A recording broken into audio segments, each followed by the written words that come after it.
Kementerian Ketenagakerjaan telah melakukan diskusi dengan teman-teman yang ada di Lembaga Kerjasama Tripartit Nasional dan Tim Kerja Dewan Pengupahan Nasional, serta komunikasi yang intens dengan pengusaha, dengan serikat pekerja, serikat buruh, untuk menjalin kesepahaman dalam pemberian THR keagamaan tahun 2021. Pada tahun 2020, Kementerian Ketenagakerjaan telah memberikan kelonggaran bagi perusahaan yang tidak mampu membayar THR keagamaan pada waktu yang ditentukan sesuai ketentuan peraturan perundang-undangan, agar melakukan dialog antara pengusaha dan pekerja atau buruh dengan menyepakati pembayaran THR yang pada waktu itu dilakukan secara bertahap, yang pada waktu itu tertuang dalam SE Menaker nomor 6 tahun 2020, yang saya kira pertimbangannya pada waktu itu adalah pertimbangan kelangsungan usaha dan kebutuhan pekerja atau buruh atas pemenuhan pembayaran THR. Nah, teman-teman sekalian yang saya hormati, alhamdulillah pemerintah melakukan banyak hal, roda perekonomian sudah mulai bergerak, kegiatan ekonomi masyarakat juga sudah mulai membaik kembali, meski secara terbatas menuju ke arah pemulihan ekonomi dan kembali ke zona positif pertumbuhan ekonomi nasional kita. Atas dasar itu, saya perlu sampaikan beberapa hal. THR keagamaan adalah merupakan pendapatan non-upah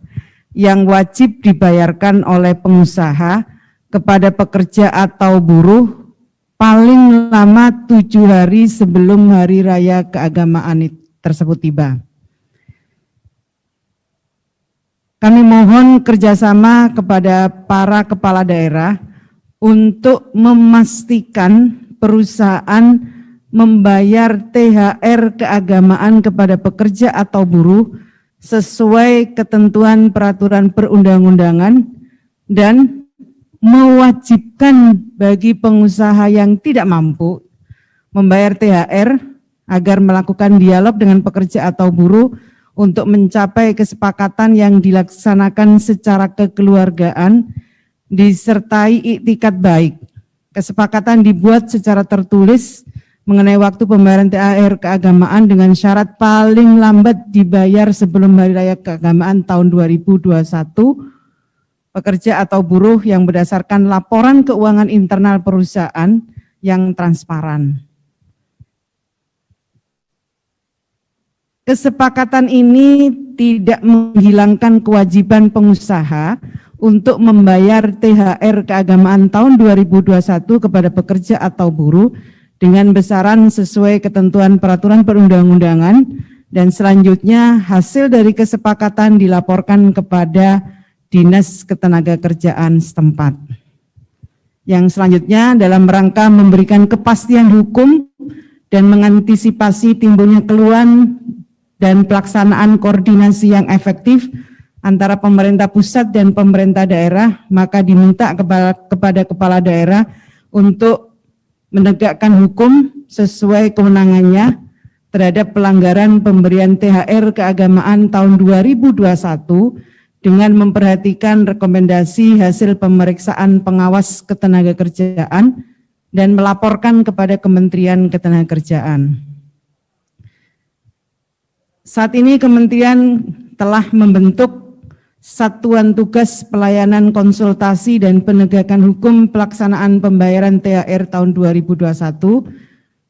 di pusat yang perlu diikuti daerah agar pelaksanaan SETHR dapat berjalan dengan baik dan efektif serta tercapai kesepakatan yang dapat memuaskan para pihak, yaitu pekerja atau buruh dan pengusaha. Keterlibatan peran pemerintah daerah untuk mendorong dan melaksanakan langkah-langkah kebijakan pemerintah sangat penting untuk menjaga situasi kondusif atas berbagai aspek yang timbul akibat dampak COVID-19. Saya kira itu Pak Sekjen yang dapat saya sampaikan terkait dengan pemberian THR tahun 2021.